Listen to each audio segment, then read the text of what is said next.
بسم اللہ الرحمن الرحیم۔ حضرت جنید بغدادی رحمۃ اللہ علیہ کا نام کون نہیں جانتا۔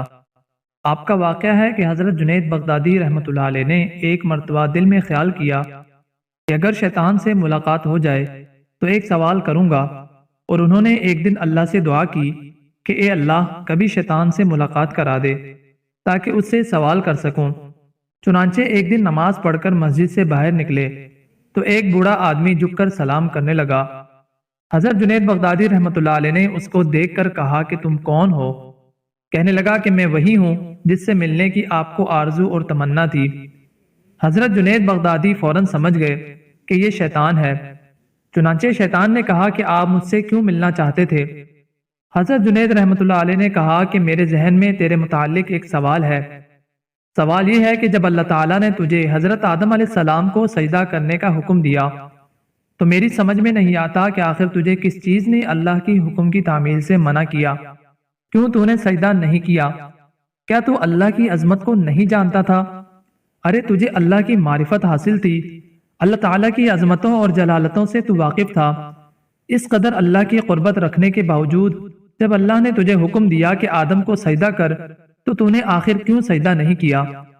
ناظرین، اس پر شیطان کا جواب کیا تھا وہ سننے کے قابل ہے۔ اس کے جواب نے کچھ دیر کے لیے حضرت جنید رحمۃ اللہ علیہ کے ہوش اڑا دیے۔ اس نے کہا کہ جنید، آپ جیسا توحید پرست آدمی اور یہ مشرکانہ سوال، آپ جیسا توحید پرست ایک اللہ کو ماننے والا، ایک اللہ کی عبادت کرنے والا، اور آپ کے ذہن میں ایک مشرکانہ سوال آ رہا ہے کہ میں نے غیر اللہ کو سجدہ کیوں نہیں کیا؟ کہنے لگا آدم تو غیر خدا تھے، خدا تو نہیں تھے، میں غیر اللہ کو کیوں سجدہ کر لیتا؟ آپ جیسا توحید پرست آدمی ایسا مشرکانہ سوال مجھ سے کر رہا ہے، بڑے افسوس کی بات ہے۔ حضرت جنید رحمۃ اللہ علیہ کہتے ہیں کہ جب اس نے یہ بات مجھ سے کہی تو مجھے لگا کہ ہاں یہ تو ٹھیک کہہ رہا ہے، اور پھر تھوڑی دیر کے لیے مجھے ایسا معلوم ہوا کہ میرا ایمان سلب ہو رہا ہے، اس لیے میں سناٹے میں پڑ گیا، ہوش و حواس باقی نہ رہے۔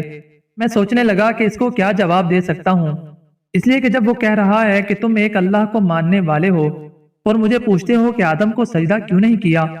حضرت جنید رحمۃ اللہ علیہ کہتے ہیں کہ میرے ذہن میں جواب نہیں آیا، فوراً اللہ کی طرف الہام ہوا اور مجھ سے کہا گیا کہ اس سے یہ پوچھو کہ حکم دینے والا کون تھا؟ حکم دینے والا جب خود کہہ رہا ہے کہ فلاں چیز کو سجدہ کرو تو توحید اسی کا نام ہے کہ اس کی بات کو مان لیا جائے۔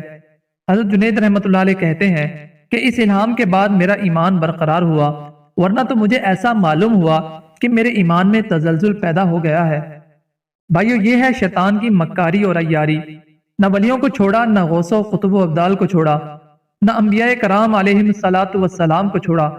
غور کرو کہ شیطان باتوں اور چیزوں کو کس طرح مزین کرتا ہے اور گمراہ کرنے کی کوشش کرتا ہے، اس کا ذرا اندازہ اس واقعے سے آپ کر لیجئے۔ اس لیے کبھی بھی شیطان سے بے فکر نہیں ہونا چاہیے۔ شیطان کی عیاری اور مکاری سے بس اوقات انسان بے ایمان بھی ہو جاتا ہے، لیکن اسے خبر نہیں رہتی کہ میں بے ایمان ہو گیا ہوں۔ اللہ تعالی ہم سب کے ایمان کی حفاظت فرمائے۔ کمنٹ سیکشن میں آمین ضرور لکھیے گا۔ جزاک اللہ۔